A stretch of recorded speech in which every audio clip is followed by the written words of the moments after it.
उमा रानी, उद्धव दास जी एवं उनके समस्त परिजन, पुरजन, बंधुजन, दूर दूर से आए हुए श्रद्धालु श्रोता बंधुओं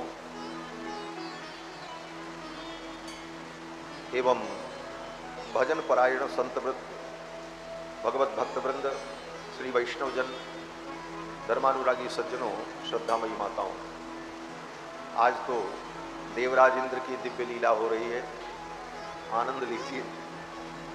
और भगवान ने कहा कि कोई कथा में से उठने न पाए, इसीलिए भगवान पानी बरसा रहे, कोई उठ के जा ही नहीं सकते। और एक पंक्ति याद आती है कि अय करम जरा थम के बरस, ऐसा बरस कि वो आ सके, और आ जाए तो ऐसा बरस जम के बरस कि फिर वो जा न सके। तो ऐसी वर्षा हो रही है, कोई जाना भी चाहे तो नहीं जा सकता, ऐसी दिव्य वर्षा। बोलो श्री सीतारामचंद्र भगवान की जय। भगवान की मंगलमयी कृपा के फलस्वरूप हम सभी लोग श्री रामायण जी की पावन चर्चा श्रवण कर रहे हैं। हमारे शिष्य श्री गोविंद दास जी ने भगवान श्री रंगनाथ की दिव्य महिमा का वर्णन किया। संप्रदाय निष्ठ जो भक्ति होती है वही भक्ति कल्याणकारिणी होती है। एक सूत्र है, इस सूत्र को नोट कर लेना चाहिए। श्रुति स्मृति पांचरात्र समर्थित संप्रदाय निष्ठ भक्ति जो होती है वही भक्ति और वही शरणागति भगवान की प्रसन्नता का हेतु बनती है। मनमुखी भक्ति जो होती है वह उत्पातायोपकल्प्यते, वो उत्पात को उत्पन्न करती है।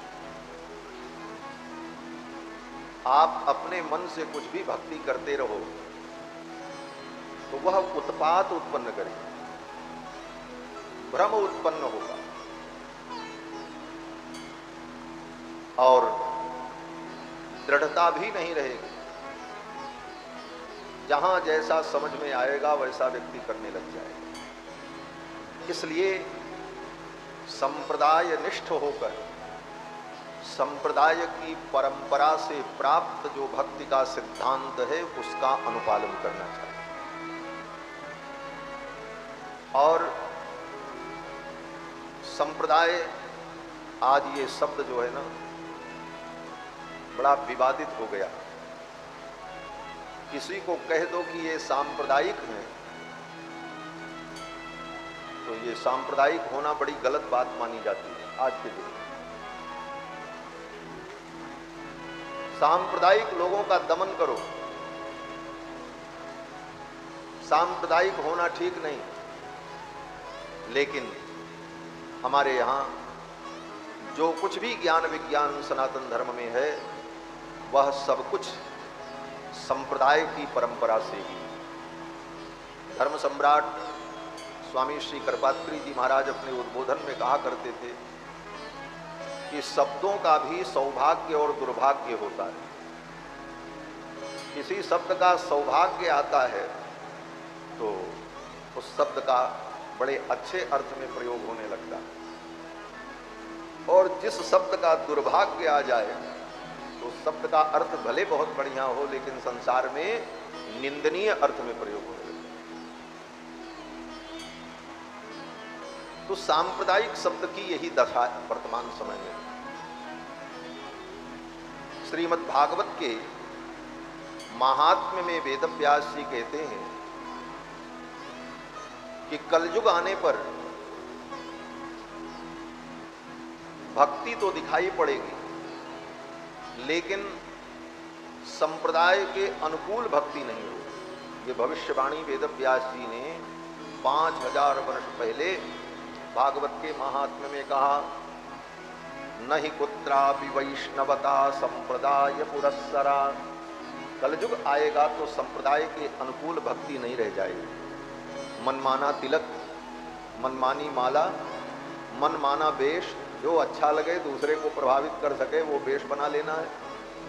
ऐसी जो मनमुखी भक्ति है वह भक्ति कल्याणकारिणी नहीं होती, वह उत्पात को उत्पन्न करती है, उससे उपद्रव खड़ा हो जाता है। तो वैष्णव सिद्धांत जो है,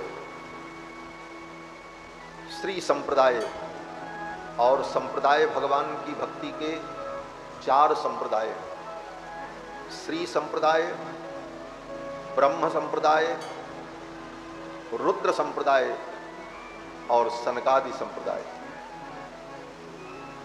श्री ब्रह्म रुद्र सनकाः चत्वारः संप्रदायिनः, ये 4 संप्रदाय।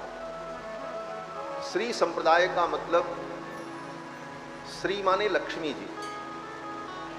भगवान ने लक्ष्मी जी को मंत्र दिया और कहा कि इस परंपरा को आगे बढ़ाओ। फिर लक्ष्मी जी ने विश्वक्सेन जी को मंत्र दिया। फिर विश्वक्सेन जी ने, ये विश्वक्सेन कौन है? बोले भगवान के वैकुंठ के सेनापति, भगवान के प्रधान पार्षद, जिनके अंगुली निर्देश से पूरा ब्रह्मांड, पूरा वैकुंठ नियंत्रित रहता है। विश्वक्सेन भगवान केवल ऐसे उंगली दिखा देते, पूरे ब्रह्मांड में सूर्य चंद्रमा मरुद्गण देवता अपने अपने कार्य में प्रवृत्त रहते हैं, ये उनका शासन है। वो भगवान के सेनापति। तो भगवती ने विश्वक्सेन को मंत्रोपदेश किया और फिर विश्वक्सेन जी ने वह मंत्र षटकोप सूरी को, और फिर षटकोप सूरी के द्वारा वो मंत्र श्री नाथ मुनि स्वामी जी को प्राप्त हुआ, जिनका हम लोग स्मरण करते हैं नाथ यामुन मध्यमाम। और फिर नाथ मुनि के बाद वह मंत्र परंपरा से चलता चला आया। अविच्छिन्न गुरु परंपरा के द्वारा वह मंत्र आज प्राप्त होता है। उन तीनों मंत्रों को जो इस परंपरा से प्राप्त करता है वो श्री वैष्णव कहलाता है, वो श्री वैष्णव है। और इसी प्रकार से भगवान ने जगत के कल्याण के लिए ब्रह्मा जी को मंत्र दिया। ब्रह्मा से जो परंपरा चली वो ब्रह्म संप्रदाय है, जिसे माध्व गौड़ माध्व संप्रदाय कहते हैं, जिस परंपरा में श्री चैतन्य महाप्रभु जी हुए, जिन्होंने पूरे बंगाल और उड़ीसा में भगवन नाम संकीर्तन की महिमा को प्रकट करके लोगों को भक्ति मार्ग में लगाया। और भगवान ने जीवों के कल्याण के लिए सनकादिकों को मंत्र दिया। सनकादिकों से वो परंपरा जो चली, उस परंपरा में आगे चल करके भगवान निम्बारकाचार्य हुए, श्री मीरा जी हुई, श्री परशुराम देवाचार्य हुए।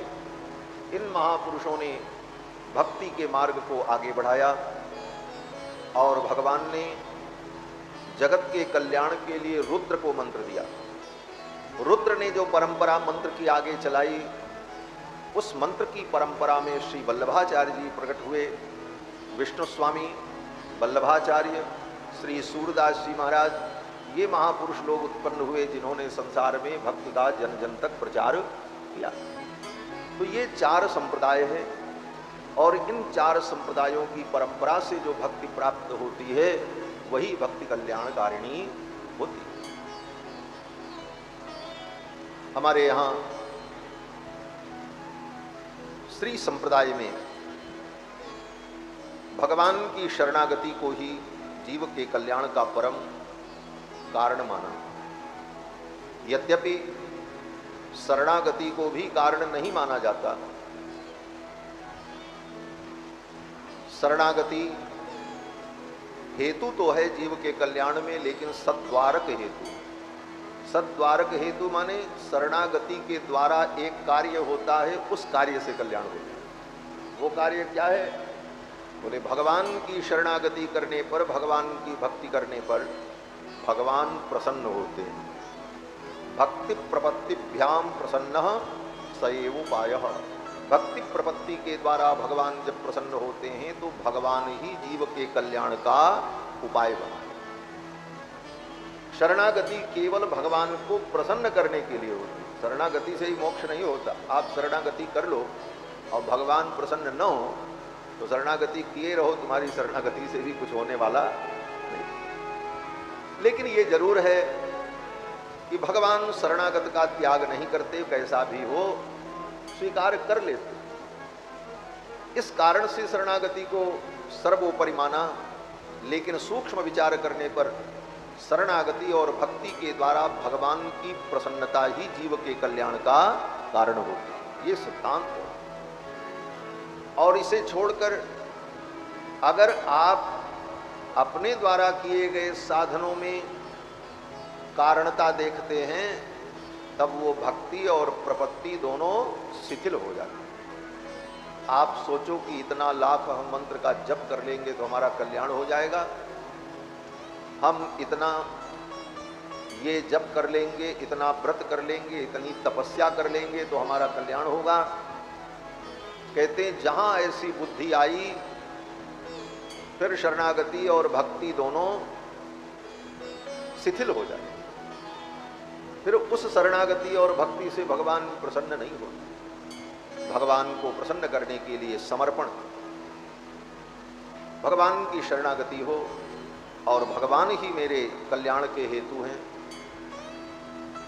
यह दृढ़ विश्वास हृदय। इसका मतलब ये नहीं कि मंत्र का जप न करो, पाठ न करो, व्रत न करो, सब करो, व्रत करो, पाठ करो, तपस्या भी करो, लेकिन कभी भी मन में ये स्वीकार मत करो कि जो मैं ये कर रहा हूं इन कार्यों से हमारा कल्याण हो। उसको साधन मत मानो। कल्याण तो भगवान के द्वारा होगा और भगवान ही कृपा करेंगे तो जीव का कल्याण होगा। बाकी जीव अपने संसाधन से, अपने साधनों से अपना कल्याण नहीं कर सकता। भगवान का नाम जपो, खूब नाम जप करो। नाम जप की निष्ठा संतों के द्वारा बताई जाती है। नाम जप करना चाहिए, खूब नाम जप। लेकिन नाम जप करते समय भी ये विचार मत करो कि इस नाम जप से हमारा सब काम बन जाएगा। हाँ, बनेगा काम, लेकिन नाम जप करते रहो। उस नाम जप से जब भगवान प्रसन्न होंगे तब कल्याण का कारण बनेगा। और भगवान का नाम जप करने पर भगवान को प्रिय लगता है, भगवान प्रसन्न भी होते हैं। स्वयं भगवान कहते हैं गीत्वाच मम नामानि नृत्यन्ति मम सन्निधौ तेषामहं परिक्रीतो नान्यत क्रीतो जनार्दन। जिस जनार्दन को कोई खरीद नहीं सकता, अरबों खरबों रुपए हो और कहो भगवान को हम खरीद लें, भगवान कहते हैं दुनिया में कोई ऐसी दौलत नहीं है जो हमको खरीद पाए। कौन खरीदेगा? लक्ष्मीपति हैं। लक्ष्मी जिसके चरणों की दासी है उसे खरीदने का सामर्थ्य किसके अंदर? बोले तब तो भगवान कहते मैं बिकता तो हूं लेकिन खरीदार नहीं मिलते। बोले आप बिकते हैं? बोले हाँ मैं बिकता हूं, अपने आप को बेच देता हूं। विक्रीणीते स्वात्मानम भक्तेभ्यो भक्तवत्सलः। भगवान अपने आप को बेच देते हैं। किसके हाथ? बोले अपने भक्तों के हाथ। भगवान कहते हैं हम बिकने को तैयार हैं लेकिन खरीद कौन पाएगा? बोले खरीद तो वो पाएगा जो मेरा भक्त हो। बोले कैसे खरीदेगा? तो कहते हैं मेरे नाम का संकीर्तन करे, मेरा स्मरण करे, मेरे भाव में डूब कर रोए, मेरा कीर्तन करे, मेरा गुणगान करे, तो ऐसे भक्त के हाथ में बिक जाता हूं, वो मुझे खरीद लेता है। गीत्वा च मम नामानि नृत्यन्ति मम सन्निधौ। मेरा नाम लेकर, मेरे नामों को गा करके जो मेरे सम्मुख नृत्य करता है, नाचता है, विभोर हो जाता है, तेषामहं परिक्रीतो। ऐसे भक्त के द्वारा मैं खरीद लिया जाता हूं। नान्यत क्रीतो जनार्दन। जिस जनार्दन को कोई खरीद नहीं सकता वो जनार्दन बिक जाता है। तो नाम जप और संकीर्तन से भी क्या होता है? बोले भगवान की प्रसन्नता होती है और फिर वही प्रसन्नता जीव के कल्याण का हेतु बन जाती है, कारण बन जाती है। इस प्रकार से भगवान के नाम रूप लीला धाम की महिमा है। जैसे भगवान की शरणागति है और उस शरणागति से भगवान प्रसन्न होते हैं। वही भगवान के 4 स्वरूप माने गए, नाम, रूप, लीला, धाम। रामस्य नाम रूपम च लीला धाम परात्परम एतत् चतुष्टयम नित्यम सच्चिदानंद विग्रह। भगवान का नाम, भगवान का रूप, भगवान की लीला, भगवान का धाम, ये चारों चतुष्टय सच्चिदानंद रूप है। अब इन चारों में किसी एक का आश्रय लेकर के शरणागत हो जाओ, भगवान का नामोच्चारण करते रहो निष्काम भाव से, और सदा भगवान का नाम लेकर रुदन करते हुए भाव विभोर रहो, तो ये नाम की ही शरणागति हो गई, क्योंकि नाम भी तो भगवान है, ये नाम की शरणागति हो गई। और उस नाम की शरणागति से राम नाम महाराज प्रसन्न हो जाते हैं। और राम नाम महाराज कौन है? बोले भगवान ही तो है। इसीलिए हमारे यहाँ अयोध्या में नाम महाराज की भी जय बोली जाती है, श्री सीतारामचंद्र भगवान की जय। और फिर कहते हैं श्री सीताराम नाम महाराज की जय। नाम भी भगवान ही। तो नाम का उच्चारण संकीर्तन करने से और समर्पण से नामस्वरूप जो भगवान हैं उनकी शरणागति।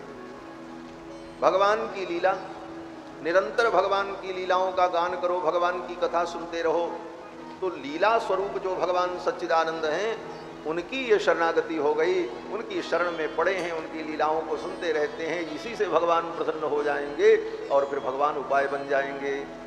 इसी प्रकार से धाम, धाम की भी शरणागति हो। ये अयोध्या, श्री वृंदावन, चित्रकूट, श्रीरंगम, भगवान के जो पवित्र धाम हैं, इन धामों में जाकर के बैठ जाओ, संकल्प कर लो अब कहीं नहीं जाए, हम तो धाम की शरणागति कर लिए, अब धाम में पड़े रहेंगे, अब जो ठाकुर जी को करना हो करेंगे। तो ये धाम स्वरूप जो भगवान हैं उनकी शरणागति, और धाम में पड़े रहो, प्रसाद पाते रहो, भजन बने न बने कोई बात नहीं, धाम में अगर चुपचाप आप पड़े हैं तो ये धाम की शरणागति है। और धाम स्वरूप भगवान उस शरणागति से प्रसन्न होकर के उस जीव का कल्याण करते। अर्थात नाम रूप लीला धाम, इन चारों का आश्रय लेकर जीव भगवान की शरणागति करके भगवान को प्रसन्न करता है, और भगवान जब प्रसन्न होते हैं तो वही उपाय बन जाते हैं। ये अवध धाम, धाम में आप सभी लोग विराजमान हैं। धाम में रहने का एक फल और होता है कि आप अगर भजन न करो फिर भी आपके कान में भगवान का नाम जाएगा, कहीं न कहीं भगवान की चर्चा सुनने को मिलेगी। कुछ नहीं तो किधर से भी गुजरे, सब्जी लेने के लिए गए, बाजार में गए, तो अगल बगल दोनों तरफ सड़क के किनारे मंदिर ही मंदिर हैं, सब जगह। कहीं रघुनाथ जी बैठे हैं, कहीं यदुनाथ बैठे हैं, कहीं नरसिंह भगवान विराजमान हैं, कहीं वेंकटेश भगवान विराजमान हैं। भगवान के दिव्य मंगलमय अर्चा विग्रहों का दर्शन और वहाँ के आचार्य संत वैष्णवों का दर्शन हो जाता है।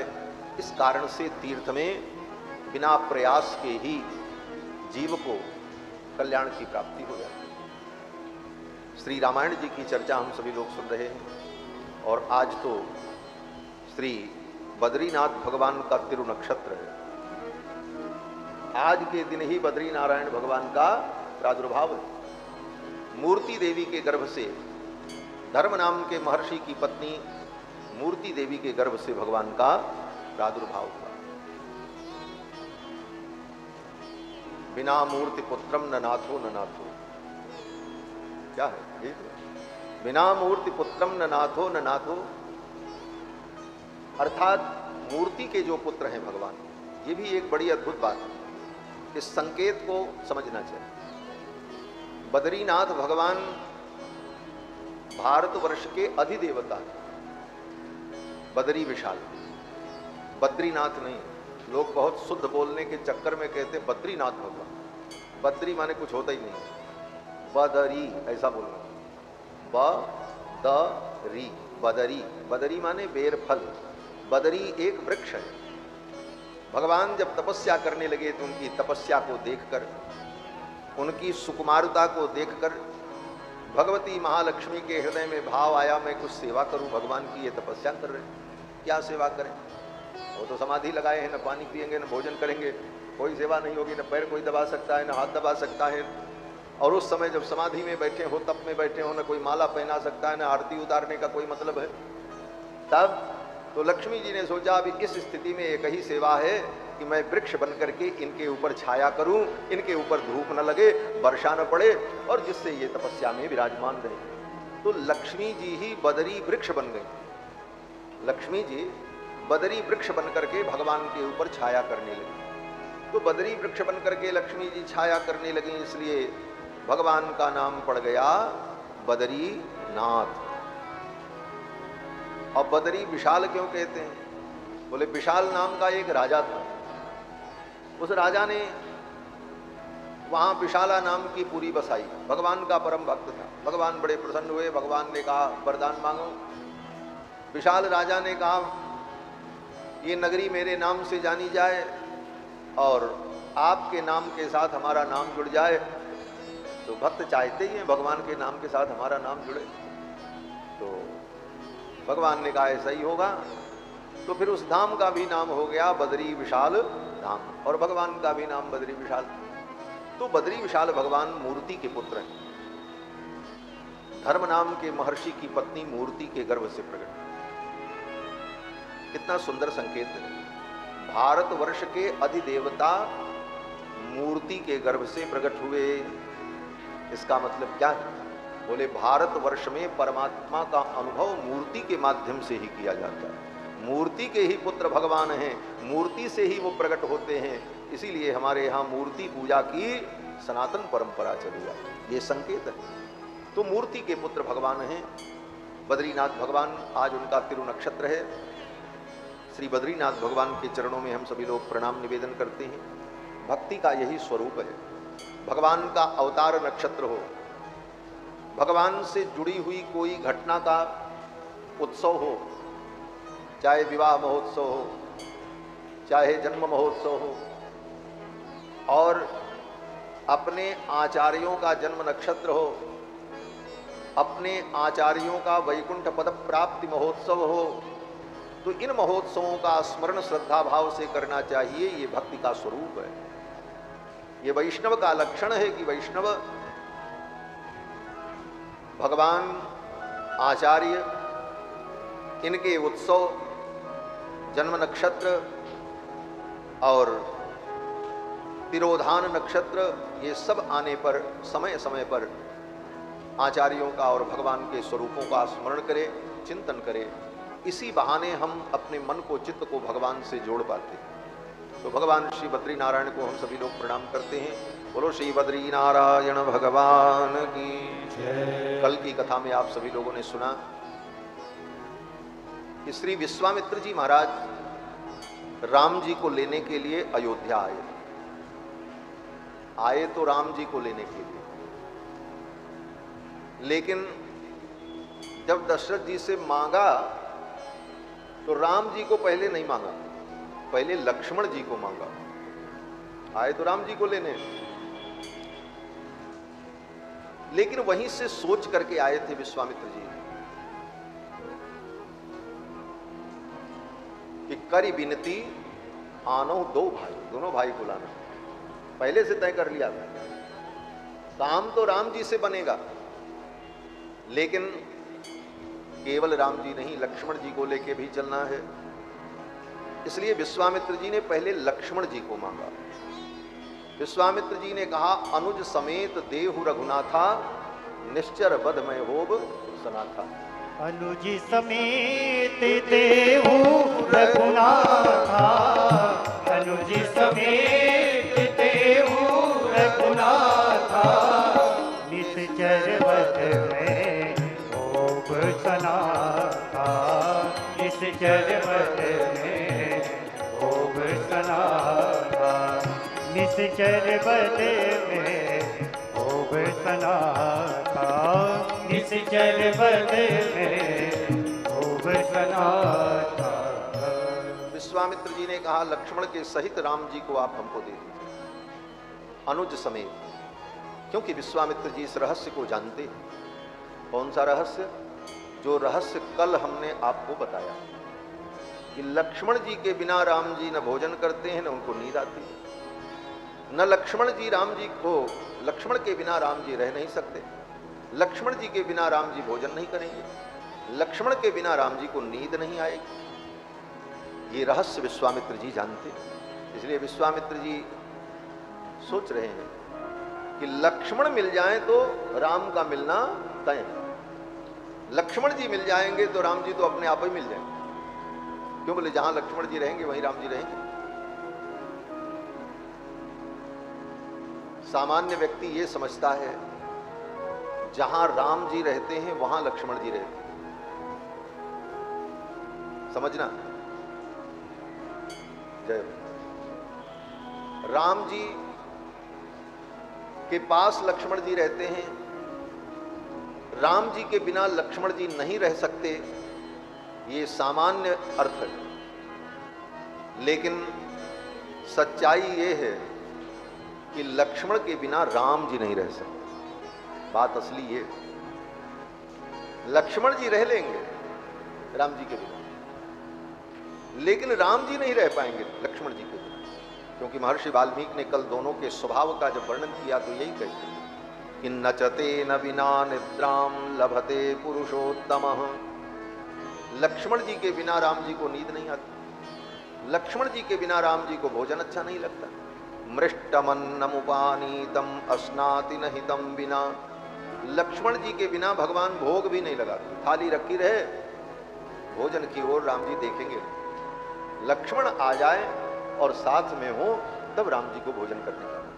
तो असली बात यह है कि राम जी लक्ष्मण जी के बिना नहीं रह सकते।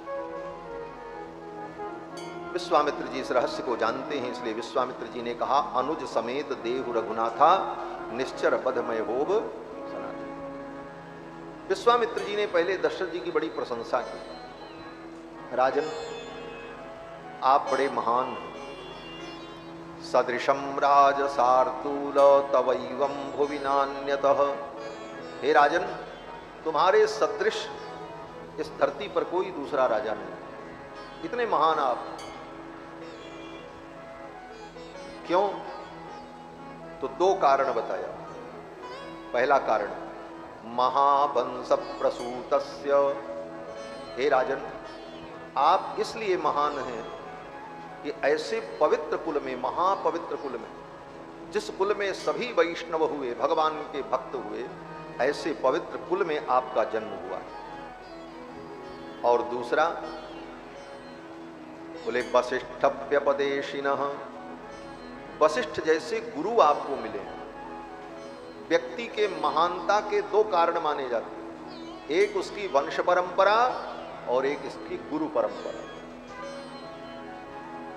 वंश परंपरा और गुरु परंपरा जिसकी महान हो, यहां महान से तात्पर्य उच्च और विशिष्ट जाति से नहीं है।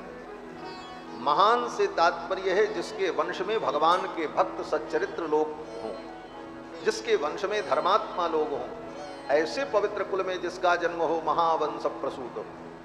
और दूसरा, उसका दूसरा जन्म जो हो वह भी उत्तम कुल में। दूसरा जन्म क्या है?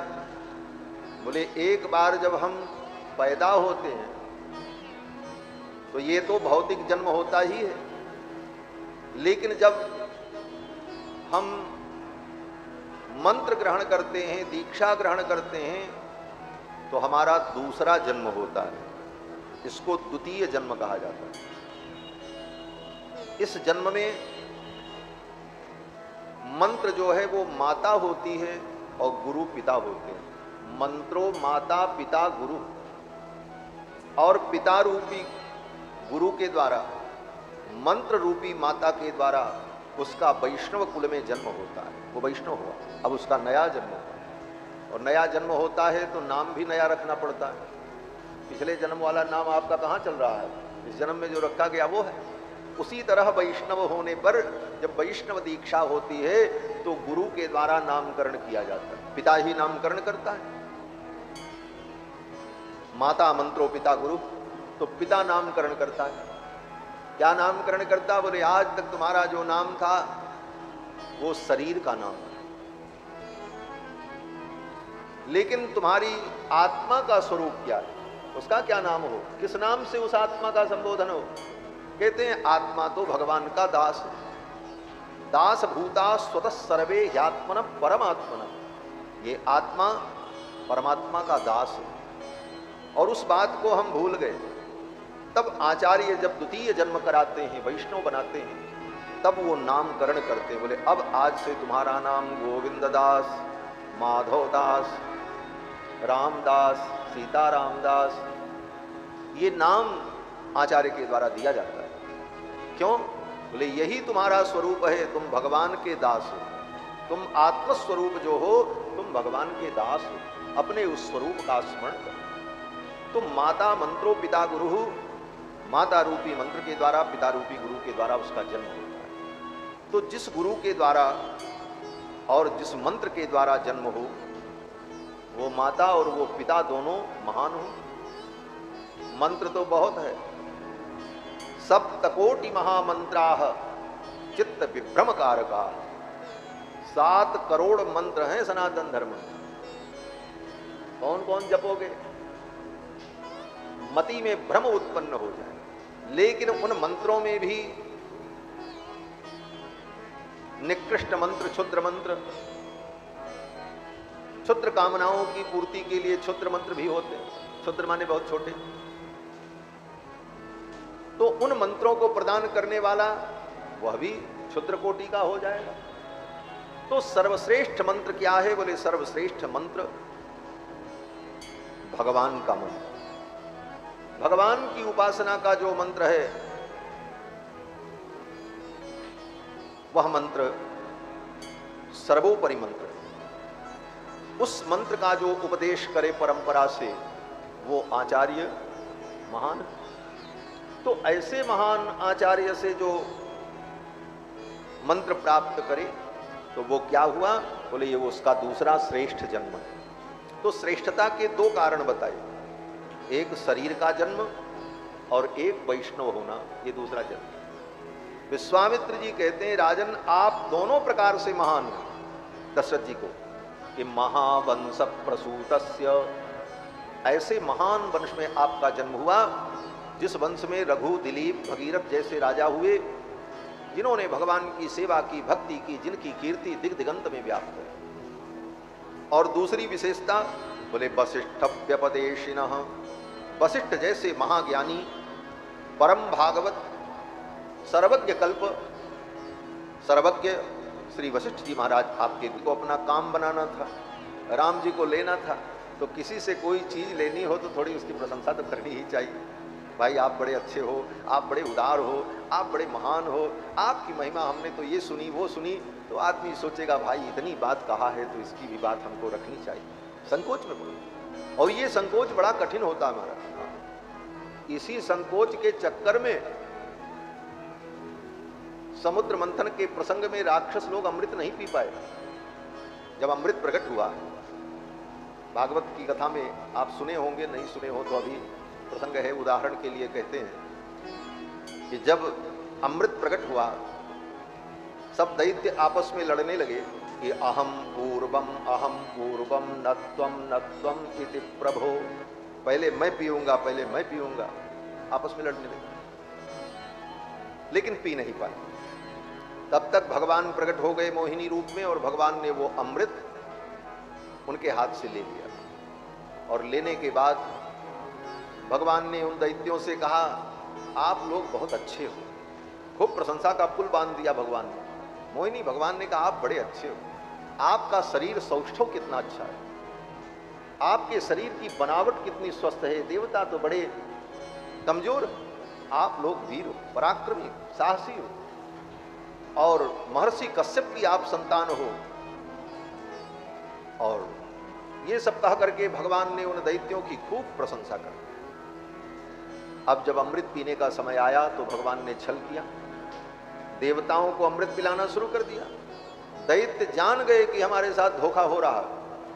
हाँ, भागवत में पढ़ लेना, दैत्य जान गए हमारे साथ धोखा हो रहा है, और ये मोहिनी हमको केवल मुस्कुरा करके देख रही है और अमृत तो उधर ले जाके पिला रही है।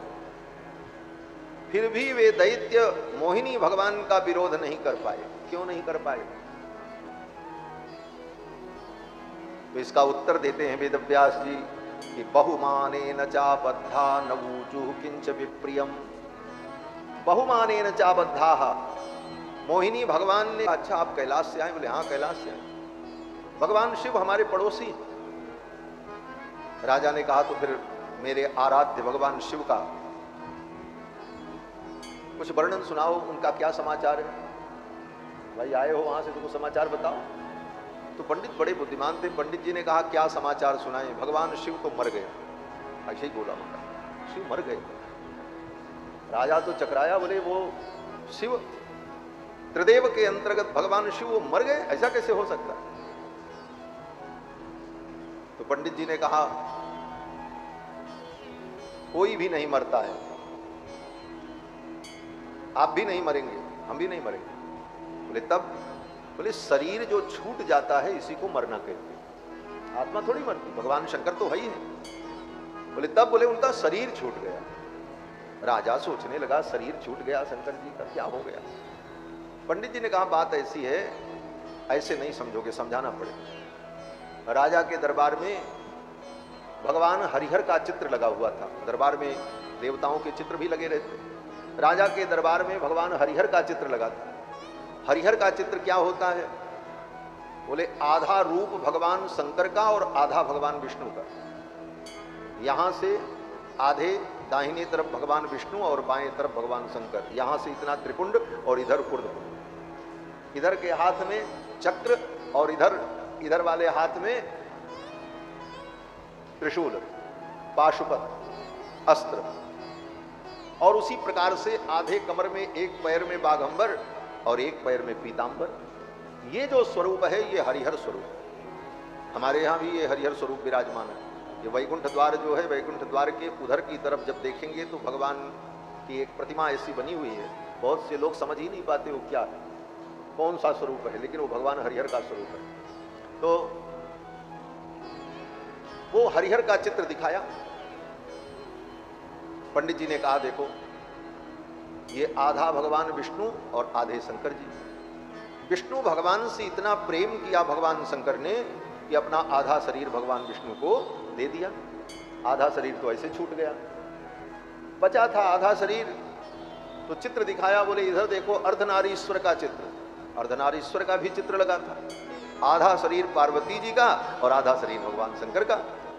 तो पंडित जी ने कहा कि पार्वती से इतना प्रेम किया कि उस प्रेम में अपना आधा शरीर पार्वती को दे दिया। तो आधा भगवान विष्णु को दे दिया और आधा दे दिया पार्वती को, पूरा शरीर खत्म हो गया भगवान शंकर का शरीर। राजा ने कहा भाई पंडित तो बड़ा बुद्धिमान है, सिद्ध कर दिया इसने कि हाँ शरीर छूट गया, आधा इधर गया आधा उधर गया, तो बात खत्म हो गई।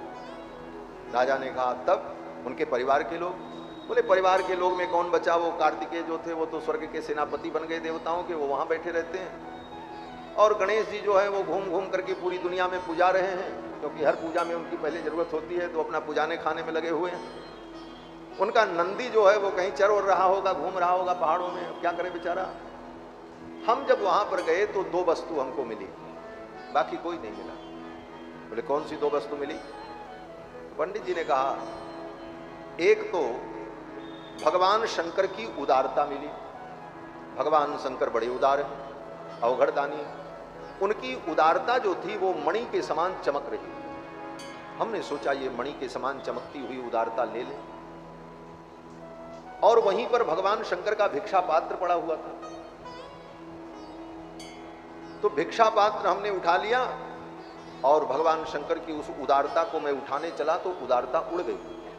मैं उसके पीछे पीछे भागा और वहां से भागते भागते यहां तक आया हूं राजन, और देखते देखते भगवान शंकर की वो उदारता आपके अंदर प्रविष्ट हो गई। राजा तो बड़ा प्रसन्न। राजा ने कहा भगवान शंकर की उदारता मेरे अंदर, अब इतनी बड़ी बात है तो फिर तो कुछ तो देना ही पड़ेगा। बोले इतनी बड़ी उदारता? बोले हाँ भगवान शंकर की उदारता आपके अंदर आ गई और भिक्षा पात्र हमारे पास है, जय शंकर की राजन कुछ प्रदान करो। राजा बड़ा प्रसन्न हुआ। राजा का जो मंत्री था वो बड़ा बुद्धिमान था। राजा ने कहा लाओ इनको भैंस दो, गाय दो, अन्न दो, स्वर्ण मुद्राएं दो। मंत्री ने सब ला करके दिया, लेकिन जब भैंस लेकर के आया तो भैंस जो थी वो बूढ़ी थी बेचारी, दुबली पतली, सींग ऊँग उसकी हिल रही थी। पंडित जी ने सोचा ये भैंस लेकर के जाएंगे, ये बूढ़ी भैंस, ये न दूध देगी और इसके साथ बच्चा भी नहीं दिखाई पड़ रहा, ये दूध तो देगी नहीं, कौन खिलाएगा बैठा कर। तो पंडित जी बड़े बुद्धिमान थे, उन्होंने क्या किया, बोले उस भैंस के कान में जाकर के कुछ बोलने का अभिनय किया और फिर उसके मुख के पास अपना कान लगाया। राजा ने कहा महाराज आप पशु की भी भाषा समझते हैं? पंडित जी ने कहा कोई ऐसी भाषा नहीं है जो मैं न समझता हूं। बोले तो आपने भैंस से क्या कहा? पंडित जी ने कहा भैंस से मैंने पूछा देवी आपके साथ बछड़ा तो दिखाई नहीं पड़ रहा है, तो क्या आपके गर्भ में बच्चा है? आप गर्भवती हो, आखिर दूध कैसे दोगी? बोले तो भैंस ने क्या कहा? पंडित जी ने कहा महाराज भैंस ने हमको डांट दिया, बड़ी डांट लगाई। बोले क्या डांट लगाई? पंडित जी ने संस्कृत में श्लोक बना करके कहा कि भैंस ने मुझे डांटा और उसने कहा भरता में महिषासुर कृत युगे देव्या भवान्याहतः, मेरा पति जो महिषासुर था उसको सतयुग में ही देवी ने मार दिया, तस्मात् तद्दिन तो भवामि विधवा, उसी दिन से मैं विधवा हूं और मेरे दांत टूट गए, मेरी सींग हिल रही है और तुम मुझ वृद्धा से पूछते हो तुम गर्भवती हो। अरे पंडित तुमको लज्जा नहीं आती? भैंस ने डांट, वृद्धायाम मई गर्भ संभव विधिम पृच्छन्न किम लज्जसे, अरे ब्राह्मण ऐसी बात पूछते हुए तुझे लज्जा नहीं आती? मुझ वृद्धा को गर्भवती पूछ रहे हो? अब तो राजा बड़ा प्रसन्न हुआ, भाई ये पंडित तो बड़ी प्रतिभा संपन्न व्यक्ति, इसकी प्रतिभा का दाग देना पड़ेगा। इतनी बड़ी कल्पना करना भी सबके बस की बात नहीं, और इतनी तर्क संगत कल्पना। तब राजा ने प्रसन्न होकर के कहा भाई इनको गाय दो, धन दो। मंत्री ने खूब ला करके दिया और पंडित जी आनंद से सब ले दे करके अपने घर आए। तो कहने का तात्पर्य कि अगर किसी से कुछ प्राप्त करना है तो थोड़ी उसकी प्रशंसा करनी ही पड़ती। और यहाँ तो राम जी को लेने के लिए आए थे विश्वामित्र। दशरथ जी ने बड़ी प्रशंसा की, राजन आप बड़े महान हैं और आप अपने पुत्र राम को लक्ष्मण के सहित दे दीजिए, इनके द्वारा मारीचादि असुरों का संहार होगा और आपके यश कीर्ति की वृद्धि होगी। और एक बात और, बोले क्या? विश्वामित्र जी ने कहा आप चिंता मत करो, ये राम जी देखने में बालक हैं लेकिन ये सर्वसमर्थ हैं। ये कौन है, इनकी शक्ति क्या है, इनकी विशेषता क्या है, ये मैं जानता हूं, आप नहीं जानते। विश्वामित्र जी ने कहा कि अहम वेद्मि महात्मानं रामं सत्य पराक्रमम, मैं जानता हूं ये राम सत्य पराक्रम है और महात्मा है, आप नहीं जानते। ये बात दशरथ जी को थोड़ी अटपटी लगी। क्यों अटपटी लगी? बोले दशरथ जी ने मन में सोचा बेटा मेरे, पाला पोसा मैंने, और ये विश्वामित्र जी आए हैं और कह रहे हैं हम जानते हैं, आप नहीं जानते हो। मैं अपने राम को नहीं जानता हूं। लेकिन विश्वामित्र जी का कहने का तात्पर्य विलक्षण था। विश्वामित्र जी ने कहा राजन आप नहीं जानते, इनको जानना इतना सरल नहीं है, इनको मैं जानता हूं। अहम वेद्मि महात्मानम, केवल आप ही जानते हैं। विश्वामित्र जी ने कहा ऐसी बात नहीं है, आपके इस दरबार में जो आपके गुरु जी बैठे हैं वशिष्ठ जी, ये भी जानते हैं। वशिष्ठोपि महातेजा ये चे में तपसि स्थिताः, आपकी सभा में ये जो तपस्वी लोग बैठे हैं वामदेव, जाबाली, कात्यायन, ये इनको जानते हैं, आप नहीं जानते। इस श्लोक का 18 प्रकार का अर्थ श्री पेरियवाचान पिल्लई आचार्य ने किया है। कृष्णपाद सूरी ने अपने ग्रंथ में 18 प्रकार का अर्थ किया। ये तो अगाध है सब। महाराज एक एक शब्दों से ऐसे ऐसे गंभीर रहस्य का समुद्घाटन किया है आचार्य चरण ने कि वो सुनाया नहीं जा सकता, उसे तो पढ़ करके ही आनंद लिया जा सकता। विश्वामित्र जी कहते हैं इनको जानता है कौन? महल में रहकर सब प्रकार की सुख सुविधा का भोग करने वाला इनको नहीं जान पाता है। इनको वो जानता है जो सब कुछ त्याग देता है, जिसके जीवन में त्याग होता है वो इनको जान पाता है। विश्वामित्र जी कहते हैं कि आपके समान मैं भी राजा था। विश्वामित्र जी पहले चक्रवर्ती सम्राट, विश्वामित्र जी कहते हैं मैं भी राजा था, चक्रवर्ती सम्राट था, लेकिन मैंने राज छोड़ा, सिंहासन छोड़ा, मुकुट छोड़ा, वैभव छोड़ा, सब कुछ छोड़ करके जंगल जंगल की खाक छानी है, तब इनको मैंने जाना है। इनको जानना इतना सरल नहीं, इसलिए मैं कह रहा हूं अहम वेद्मि, मैं जानता।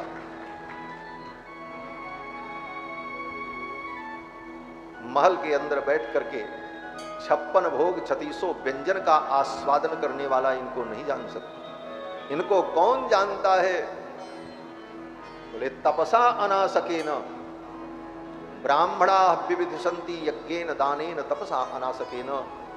व्रत रह करके, उपवास रह करके, भूखे रह करके, पानी पी करके जीवन व्यतीत करने वाले जो त्यागी और तपस्वी हैं वे इनको जान पाते हैं, इनको सब नहीं जान पाते।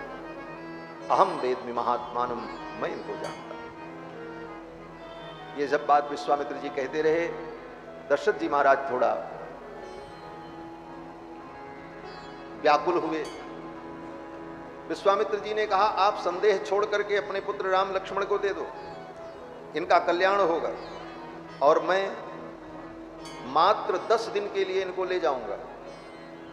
10 रात्रम ही यज्ञस्य रामम राजीवलोचनम। 10 दिन 10 रात्रि के लिए ले जाऊंगा। नात्येति कालो यज्ञस्य, इससे ज्यादा समय नहीं लगेगा। आप 10 दिन के लिए इनको हमारे साथ भेज। विश्वामित्र जी के इस वचन को सुन करके दशरथ जी महाराज तो बेहोश हो गए, मूर्छित। कुछ देर बाद उन्हें होश आया। जब होश आया तो दशरथ जी ने हाथ जोड़कर विश्वामित्र जी से कहा, मुनिवर मेरे राम अभी 16 वर्ष के भी नहीं हुए। 19 वर्षों में रामो राजीवलोचन, मेरे राम राजीवलोचन है और अभी 16 वर्ष के भी नहीं हुए। न युद्ध योग्यतामस्य, उन राक्षसों के साथ युद्ध करने की योग्यता इनके अंदर नहीं। आप इन्हें न ले जाओ, मैं अपने राम को नहीं दूंगा। हां, अगर आप इनको ले ही जाना चाहते हैं तो एक शर्त पर आप ले जा सकते हैं। विश्वामित्र जी तो सुन रहे थे, बोले बताओ शर्त क्या है तुम्हारी? दशरथ जी ने कहा कि इयम अक्षौहिणी सेना यस्याहम पतिरीश्वरः, ये मेरी, वहीं बैठ जाओ मैया, वहीं कुर्सी पर बैठ जाओ। हाँ। श्री सीता रामचंद्र भगवान की जय। दशरथ जी ने कहा ये मेरी जो अक्षौहिणी सेना है अयोध्या की, ये सेना चलेगी और सेना के साथ मैं चलूंगा, तब मेरे राम जाएंगे, ऐसे नहीं जाएंगे। इतनी सुरक्षा के साथ, इतने प्रोटोकॉल के साथ राम जी को आप ले जा सकते हैं। पूरी सेना चलेगी, मैं भी चलूंगा, और तब आप राम जी को लेकर के चले, मैं रहूंगा, हमें कोई चिंता नहीं, आप स्वीकार करो। अनयासहितो गत्वा योद्धा हम तैर्निशाचरैहि, और मैं चल करके युद्ध करूंगा, और तब तक युद्ध करूंगा जब तक मेरे प्राण न चले जाएं, और उन राक्षसों से मैं लड़ता रहूंगा, लेकिन मैं अपने राम को ऐसे नहीं दूंगा। हे मुनिवर, 60,000 वर्ष के बाद तो ये सुख मुझे मिला है। दशरथ जी ने यही कहा कि 60 वर्ष सहस्राणी जातस्य मम कौशिक। हे कुशिक नंदन, 60,000 वर्ष के बाद ये सुख हमें मिला और आप मेरे सुख को छीनने चले आए। मैं सब कुछ दे सकता हूं, लेकिन अपने राम को नहीं दे सकता। 2 पंक्ति बड़ी सुंदर भावपूर्ण है। इन सारे भावों को व्यक्त करने के लिए दशरथ जी कहते हैं, राघव को मैं न दूंगा मुनिनाथ मरते मरते, मैं मर जाऊंगा लेकिन अपने राम को नहीं दूंगा। राघव को मैं न दूंगा मुनिनाथ, मेरे प्राण ना रहेंगे, मेरे प्राण ना रहेंगे। यह दान करते करते, यह दान करते करते, राघव को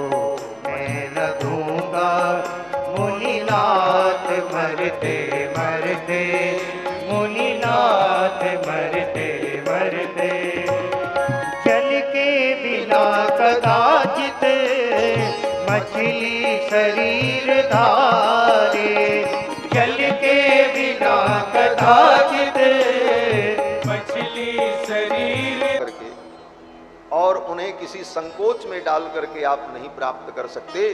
भगवान को तो प्रेम से पाया जाता है। इसलिए वशिष्ठ वो विश्वामित्र जी ने सोचा प्रेम से ये मिले तो इनको ले चलें, ऐसे जबरदस्ती ले जाना ठीक नहीं। विश्वामित्र जी अगर कह देते राजन मैं जो कह रहा हूं आप अपने पुत्र राम को मेरे साथ विदा करें, अन्यथा इसका परिणाम भयानक है, कह सकते थे। लेकिन आज विश्वामित्र जी ने धैर्य रखा। इस धैर्य को देखकर वशिष्ठ जी प्रसन्न हो गए। वशिष्ठ जी भी वहीं दरबार में बैठे थे और वशिष्ठ जी की ओर विश्वामित्र जी ने देखा। आंखों आंखों में दोनों महात्माओं की बात हो गई। क्या बात हो गई? कहते हैं ना, इशारों को अगर समझो तो राज को राज रहने, लेकिन ये राज खुलना चाहिए। क्या राज था? बोले विश्वामित्र जी ने इशारे इशारे में वशिष्ठ जी से कहा, मुनिवर आपसे मैंने बहुत प्रतिस्पर्धा की, आपकी समकक्षता को प्राप्त करने के लिए मैंने आपसे युद्ध किया, तपस्या की, क्या नहीं किया। ब्रह्मर्षि तो मैं बन गया, लेकिन आज भी मैं आपके समकक्ष नहीं हूं। क्यों? बोले ब्रह्मर्षि तो मैं बन गया, लेकिन आप तो ब्रह्म के गुरु बन गए। ब्रह्म को आपने अपना शिष्य बना लिया, चेला बना लिया। आप बोले राजन राम को इनके साथ विदा कर दो। अगर तुम विदा नहीं करोगे तो तुम्हारा सत्य चला जाएगा, तुम्हारा धर्म चला जाएगा। दशरथ जी ने कहा राम जी को विदा कर दूंगा तो मेरा प्राण चला जाएगा, मेरे राम चले जाएंगे। बहस बड़ी लंबी थी। रहेगा धर्म रहेगा तो राम जी भी तुम्हारे पास रहेंगे, और जिस दिन तुम्हारा सत्य चला गया, धर्म चला गया, उस दिन राम जी भी तुम्हारे पास रहेंगे। ये राम तुमको क्यों मिले? क्योंकि तुम्हारे जीवन में सत्य था, धर्म। वो धर्म वो सत्य चला गया तो ये जो राम जी है ना, ये भी चले जाएंगे। इसलिए न धर्मम हातुम अर्हसि, अपने धर्म का त्याग मत करो, राम को इनके साथ विदा करो। फिर भी दशरथ जी नहीं माने। तब वशिष्ठ जी ने धीरे से कान में कहा, राजन ये मत सोचो कि ये विश्वामित्र जी कमजोर है, उन राक्षसों का वध नहीं कर सकते। तेसाम निग्रहणे सक्तः स्वयं च कुशिकात्मज, उन राक्षसों का निग्रह करने में ये विश्वामित्र जी स्वयं समर्थ हैं। तेसाम निग्रहणे सक्तः। तो दशरथ जी ने कहा फिर मेरे बेटों को लेने के लिए क्यों आए, क्यों मांगने आए? तब वशिष्ठ जी ने कहा कि तव पुत्र हितार्थाय, तुम्हारे पुत्रों का हित करने के लिए तुम्हारे पुत्र को मांगने आए। बोले मेरे पुत्र को मांग करके मेरे पुत्रों का कौन सा हित ये करने आए? वशिष्ठ जी ने कहा अभी मीटिंग कर रहे थे बैठ करके कि बेटों का ब्याह कैसे होगा, कि ब्याह कराने आए हैं। हाँ अरे सच में? दशरथ जी ने कहा सच में? बोले हाँ, मेरी वाणी पर विश्वास नहीं, ये तुम्हारे पुत्रों का विवाह कराने आए, इनके साथ विदा कर दो, ये लेकर के जाएंगे और उधर से विवाह करा करके बहू के सहित लेकर के आएंगे। तब पुत्र हितार्थाय त्वामुपेत्याभियाचते, तब वशिष्ठ बहुविधि समुझावा, नृप संदेह नाश कह पावा। तब वशिष्ठ बहुविधि समझावा। इस चौपाई का एक अर्थ तो यह है कि तब वशिष्ठ जी ने बहुत प्रकार से समझाया, तब वशिष्ठ बहुविधि समझावा। और दूसरा अर्थ है, बोले तब वशिष्ठ बहुविधि समझावा, बहू की विधि समझाई। बहू कैसे आएगी घर में, बहू मंगाना है तो इनके साथ विदा कर दो। तब वशिष्ठ बहुविधि समझावा, नृप संदेह नाश कह पावा। तब वशिष्ठ बहुविधि समझावा, नृप संदेह नाश कह पावा। नृप संदेह नाश कह पावा, नृप संदेह नाश कह पावा। अब तो दशरथ जी तैयार हो गए। वही दशरथ जी जो इतनी बहस कर रहे थे, मानने को तैयार नहीं, अब तो तैयार हो गए, बोले ठीक है हम अपने दोनों पुत्रों को इन्हें सौंप देते हैं। अब कैसे तैयार हो गए? तो कहते हैं देखो, कोई व्यक्ति अपना मूल धन किसी को देना नहीं चाहता, लेकिन सामने वाला व्यक्ति कहे कि 6 महीने के लिए दे दो, तो 10% ब्याज लगा करके हर महीने के हिसाब से जोड़ करके आपके धन को बढ़ा करके आपको लौटाएंगे। तब आदमी कहता अच्छा हाँ ऐसी बात है तो ले जाओ, फिर मूलधन दे देता। भगवान ही मूलधन है, और दशरथ जी ने अपना मूलधन विश्वामित्र जी के विश्व बैंक में जमा कर दिया।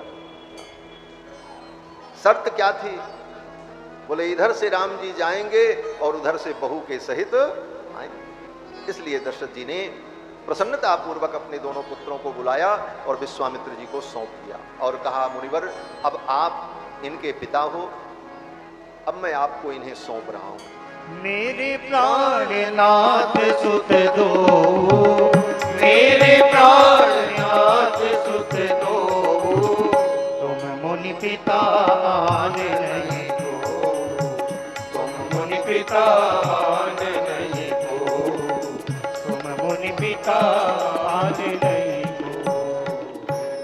दशरथ जी ने कहा अब आप इनके पिता हो, अब आप इन्हें संभालो, सौंप दिया। विश्वामित्र जी ने राम जी से कहा राम जाओ अपनी माताओं को प्रणाम करो और चलो। दोनों कुमार गए, माताओं को प्रणाम किया और प्रणाम करके आए और विश्वामित्र जी के साथ चल पड़े। जननी भवन गए प्रभु, चले नाई पद शीश। माताओं को प्रणाम किया और चल पड़े। अब सरजू जी के किनारे किनारे पैदल पैदल तीनों जा रहे हैं, विश्वामित्र जी और श्री राम श्री लक्ष्मण। सरजू जी के दक्षिण तट पर, जो इधर वाला तट है, आप अयोध्या में जिधर से स्नान करते हैं उस पार नहीं, इस पार किनारे किनारे सरजू जी के पूर्व दिशा की ओर, जिस दिशा में सरयू प्रवाहित हैं उसी दिशा में तीनों चल पड़े। पहले दिन की यात्रा जब हुई तो 18 किलोमीटर तक यात्रा हुई। 18 किलोमीटर की यात्रा संपन्न हुई, सायंकाल की बेला आ गई। तो विश्वामित्र जी ने कहा अब रात्रि यहीं व्यतीत करनी है सरयू के तट पर। रात्रि में आगे जाना ठीक नहीं है, आज रात्रि हम लोग यहीं व्यतीत करेंगे। सायंकाल की बेला हो गई थी, संध्या वंदन का भी समय हो गया था। विश्वामित्र जी के मन में एक भाव आया, राम जी तो हमको मिल गए, लेकिन राम जी से अभी कोई हमारा संबंध नहीं जुड़ा, इनको मैं अपना क्या बनाऊं? भगवान से हमारा कोई संबंध होना चाहिए। कल गोविंददास जी नवविध संबंध की चर्चा कर रहे थे। जीव का 9 प्रकार का संबंध भगवान से।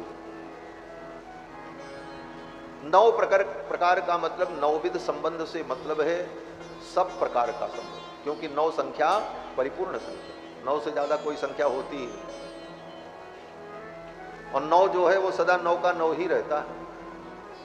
9 का 2 गुना कर दो तो कितना? बोले 18। 18 में क्या है? बोले 8 और 1 दोनों को जोड़ दो फिर 9 हो गया। 3 गुना कर दो बोले 27। 27 में भी 7 और 2 को जोड़ दो तो फिर 9 हो गया। वो उतना का उतना ही रहेगा चाहे जितना गुणा गणित करते चले, क्योंकि 9 संख्या पूर्ण संख्या, परिपूर्ण संख्या। तो 9विध संबंध का मतलब जीव का भगवान से सर्वविध संबंध है।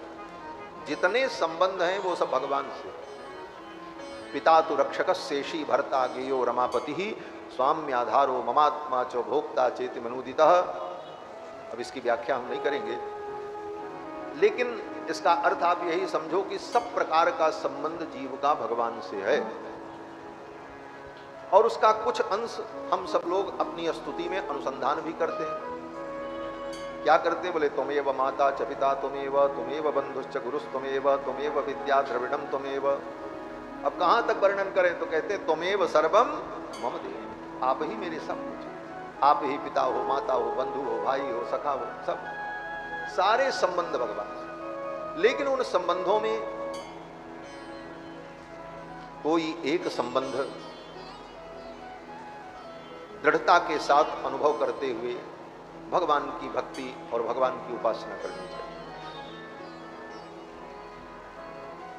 मैया को ऊपर करा दो धीरे से, लाला उनके भीज रहे हैं। बोलो श्री सीतारामचंद्र भगवान की जय। 2 बार भगवान नाम संकीर्तन कर लें। हरे रामा रामा राम, हरे रामा रामा राम, सीता राम राम राम, हरे रामा रामा राम, सीता राम राम राम, हरे रामा रामा राम, सीता राम राम राम, हरे रामा रामा राम, सीता राम राम राम, हरे रामा राम राम, सीता राम राम राम, हरे रामा राम राम, सीता राम राम राम, हरे रामा राम राम, सीता राम राम राम, हरे रामा राम राम, सीता राम राम राम, हरे रामा राम राम, सीता राम राम राम, हरे रामा राम राम, सीता राम राम राम, हरे रामा राम राम, सीता राम राम राम, हरे रामा राम राम, सीता राम राम राम, हरे रामा राम राम, सीता राम राम राम, हरे रामा राम राम, सीता राम राम राम, हरे रामा राम राम, सीता राम राम राम, हरे रामा राम राम, सीता राम राम राम, हरे रामा राम राम, सीता राम राम राम, हरे रामा राम राम, सीता राम राम राम, सीता राम राम राम, सीता राम राम राम, सीता राम राम राम, सीता राम राम राम। श्री सीतारामचंद्र भगवान की जय। विश्वामित्र जी ने सोचा कि भगवान तो मिल गए, लेकिन भगवान से क्या संबंध हम जोड़ें। तो विश्वामित्र जी ने सोचा इनको मैं अपना चेला बना लूं और मैं इनका गुरु बन जाऊं। हमारे और इनके बीच गुरु शिष्य का संबंध है। भगवान तो सब संबंध स्वीकार करने को तैयार है। गोस्वामी तुलसीदास जी कहते हैं कि मोहि तो ही नाते अनेक, मोहि तो ही नाते अनेक मानिए जो भावे, ज्यों त्यों तुलसी कृपालु शरण। जीव के भगवान से अनेक नाते हैं। जो संबंध आपको अच्छा लगे उस संबंध से भगवान को भजो। हम लोग विद्यार्थी थे तो हमारे स्वामी जी जब ये कथा सब सुनाते थे, तो जब सुना करके स्वामी जी कमरे में आवे तो हम लोग उनको घेरे रहते थे अगल बगल। बड़े सरल थे महाराज, तो और बड़े सहज, कुछ भी कभी भी कुछ पूछ लिया जाए तो बड़े प्रेम से समझा देते। तो हम लोग कहते थे स्वामी जी संबंध की चर्चा आपने कथा में सुनाई, तो अब आप ही तय कर दो कि हमारा भगवान से क्या संबंध हो। तो हंसने लगते थे। स्वामी जी कहते थे एक संबंध बहुत बढ़िया। बोले क्या? स्वामी जी कहते थे भगवान को अपना दोस्त बना लो, भगवान को अपना मित्र बना लो, इससे बढ़िया संबंध कोई। मित्र भावेन संप्राप्तम न त्यजेयम कथंचन दोषो यद्यप तस्य स्यात्सताम एतदगर हितम। तो मित्र भाव संबंध, इसी का उपदेश पूज्य स्वामी जी महाराज देते थे। बाकी सभी संबंध भगवान से जीव के हैं। विश्वामित्र जी ने सोचा मित्र तो अपने समकक्ष व्यक्ति को बनाया जाता है। ये बालक हैं इतने छोटे, मैं हजारों वर्ष का बूढ़ा, तो ये दोस्ती बढ़िया नहीं बनेगी। एक ही रास्ता बढ़िया है, इनके हम गुरु बन जाएं, ये हमारे चेला बन। और ऐसे भी ये साधु महात्मा लोग चेला बनाने में बड़े आगे रहते हैं महाराज। कोई बढ़िया आदमी मिल जाए चेला बना लो, कान फूंक दो, काम आएगा। महात्मा लोग चेला बनाने में बड़े आगे। लेकिन एक बात जान लो, अगर चेला बनाने के चक्कर में बहुत पड़े तो ये चेला सब तुम्हारे लिए झमेला बन जाएंगे। चेलों का पाप गुरु को लगता है। उतनी साधना, अनुसंधान और अनुष्ठान जीवन में हो जाए तब किसी को शिष्य बनाना चाहिए, वो भी अपने आचार्य और अपने पूर्वाचार्य गुरुजनों से अनुमति लेकर। वो अधिकार तुम्हें दे तब। मैं नाम नहीं लूंगा। किसी अयोध्या में एक सज्जन जो कोई आवे सबको मंत्र देते थे। परंपरा से लोग जुड़े थे, आते थे मंत्र लेने के लिए तो मंत्र सुना देते।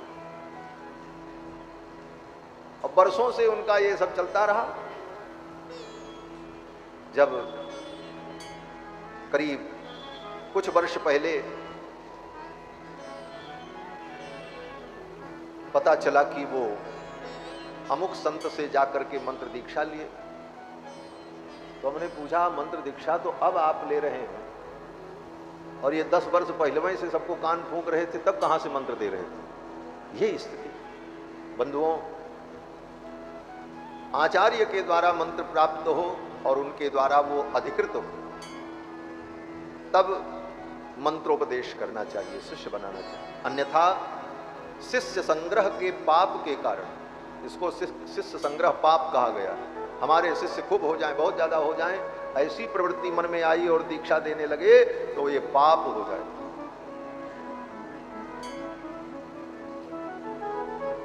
एक कोई व्यक्ति कथा करते हैं, आए हमसे दीक्षा लेने के लिए, बोले महाराज जी दीक्षा दे दी। 2-4 बार आए, हमने कहा अच्छा ठीक है, फिर हुई दीक्षा, उनके भाव को देखकर दीक्षा दी, लेकिन पूरा हम समझ नहीं पाए। जिस दिन दीक्षा ली उसी दिन हम ही से कह रहे हैं कि अब हम लोगों को मंत्र दे सकते हैं। हाँ जी, हम व्यासपीठ पे बैठे बोल रहे हैं, कोई ऐसी बात नहीं, प्रामाणिक बात। बोले अब कल से हम सबको किसी को मंत्र देना चाहें तो दे सकते हैं। हम कहे इसीलिए तुम मंत्र लेने आए थे। ये खुदरा की दुकान है कि वहां से माल लेकर के फिर अपनी दुकान में बेचो जा करके, ये दुकानदारी थोड़ी है।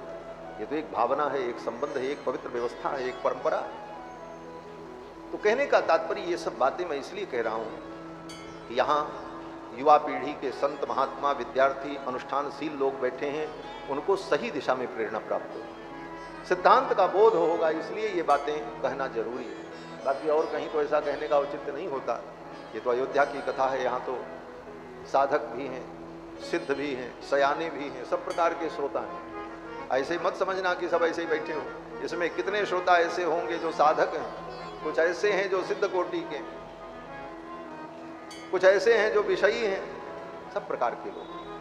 विषयी साधक सिद्ध सयाने, विषयी साधक सिद्ध सयाने, त्रिविध जीव जग वेद बखाने, त्रिविध जीव जग वेद बखाने। तो विश्वामित्र जी ने कहा मैं इनको अपना शिष्य बना लूं, और विश्वामित्र जी ने वहीं सरजू जी के तट पर राम जी से कहा जाओ आचमन करके आओ।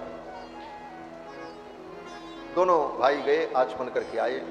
फिर तो विश्वामित्र जी ने बला अतिबला नाम का मंत्र विद्या राम जी को प्रदान की। फिर वहां से दूसरे दिन चले, रात्रि वहीं विश्राम किया। सवेरे भगवान की नींद नहीं खुली, विश्वामित्र जी की नींद तो खुल गई। राम जी अभी खर्राटे ले रहे थे, तब विश्वामित्र जी ने राम जी को जगाया और जगाते समय उन्होंने कहा कि हे कौशल्या के पुत्र, कौशल्या सुप्रजा राम पूर्वा संध्या प्रवर्तते, उत्तिष्ठ नरसार्दूल कर्तव्यम दैवमान्यिकम। हे कौशल्यानंद वर्धन, उठो और अपने दैनिक कृत्य को करो, प्रातः काल की संध्या की वेला हो गई है। ये कह करके विश्वामित्र जी ने राम जी को जगाया। पहली बार आज तक के इतिहास में भगवान को किसी ने जगाया। भगवान तो खूब सोते हैं महाराज, इनकी सोने की आदत ही है। शांताकारम भुजक्षम, सोते ही रहते। देवता बनकर के आए तब भी सोते रहे रंगनाथ भगवान के रूप में। तकिया नहीं मिला तो हाथ का ही तकिया लगा लिया, सो रहे रंगनाथ भगवान। गोस्वामी जी भी कहते हैं नील सरोरुह श्याम तरुण अरुण बारिज नयन, बसहु सुमम उरधाम सदा क्षीर सागर शयन। सदा क्षीर सागर। तो ये हमारे भगवान भी बड़े सुतक्कड़ हैं महाराज। इतना सोने का अभ्यास और किसी को नहीं हो सकता। और सोता कौन है? बोले जिसके अंदर शांति होगी वही सोएगा, जो अशांत प्राणी होगा उसको नींद कहाँ आती है? भगवान शांताकारम है, इसीलिए शयन करते। तो कोई जगाता भी नहीं, कौन जगाए महाराज? लक्ष्मी जी भी नहीं जगाती, लक्ष्मी जी तो धीरे धीरे पांव दबाती रहती, भगवान और आनंद से सोते। विश्वामित्र जी ने भगवान को अवतार लीला में पहली बार जगाया। तो भगवान को जगाने का मतलब भगवान का सुप्रभात, सुप्रभात आज की भाषा में कहते हैं गुड मॉर्निंग, सुप्रभात। तो भगवान ने विश्वामित्र जी ने भगवान का सुप्रभात किया। उसी समय से भगवान के सुप्रभात की परंपरा चली है।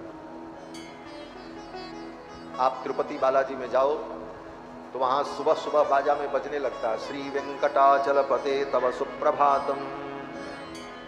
ये सुप्रभात की जो रचना है वेंकटेश भगवान की, ये हमारे आचार्य प्रतिवादी भयंकर अण्णा स्वामी उनकी रचना है।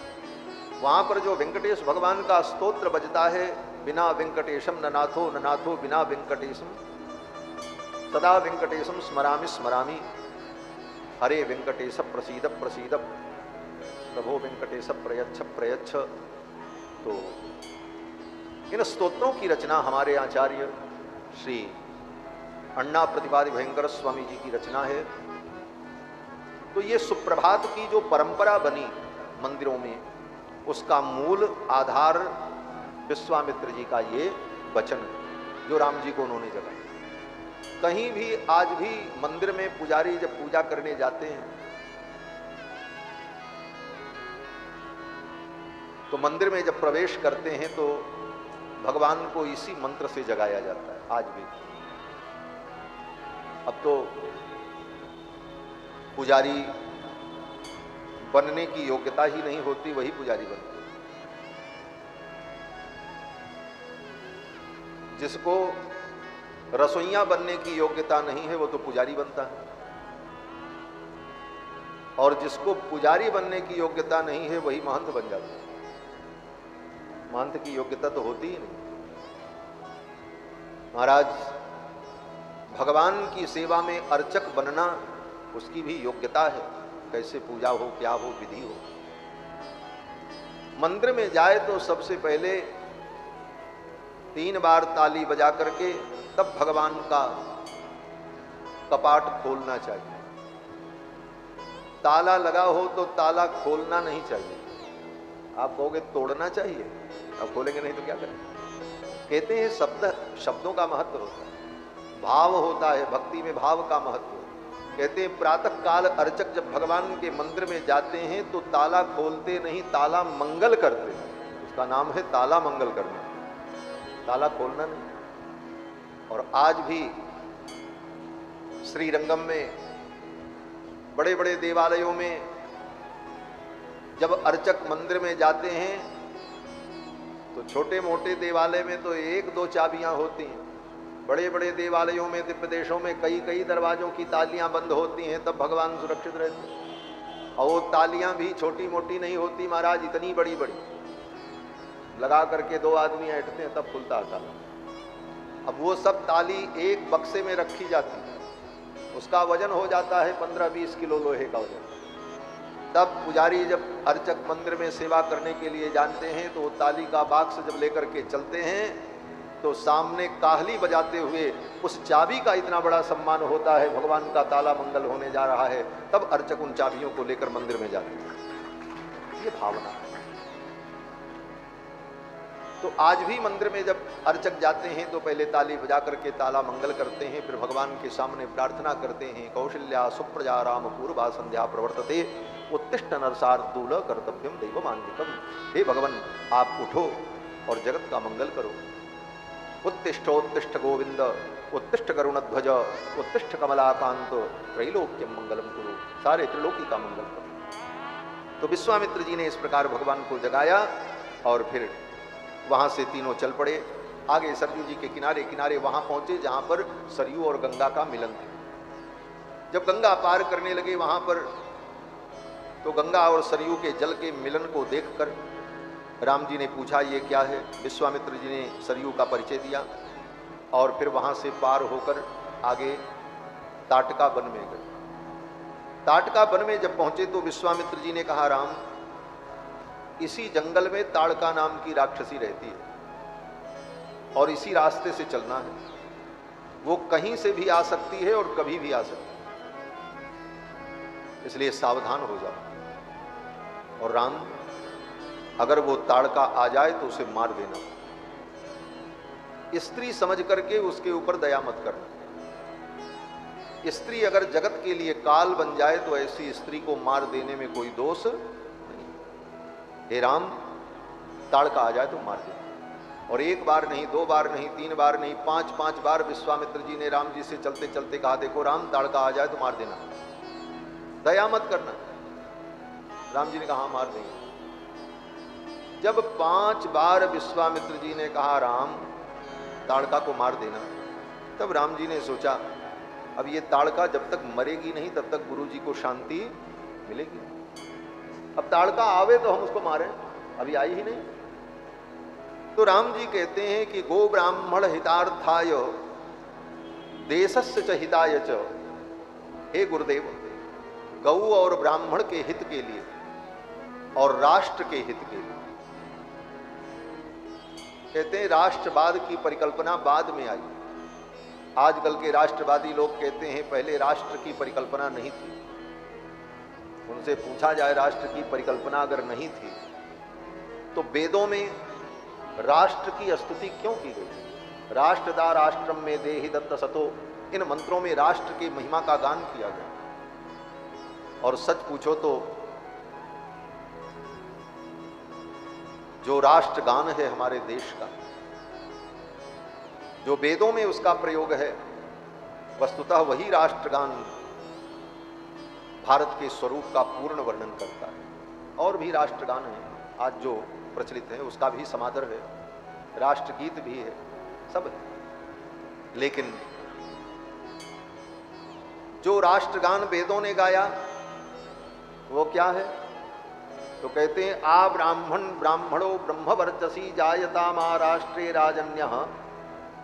वेद कहता है कि आ ब्राह्मण ब्राह्मणो ब्रह्मवर्चसी जायता। इस राष्ट्र में ब्राह्मण ब्रह्म तेज से संपन्न हो, तपस्या से संपन्न हो, ज्ञान से संपन्न हो। आ ब्राह्मण ब्राह्मणो ब्रह्मवर्चसी जायता महाराष्ट्रे राजन्यः सूर इखव्यो। और जो यहाँ के क्षत्रिय हैं वो सूरवीर हों, धनुष बाण लेकर शत्रुओं का संहार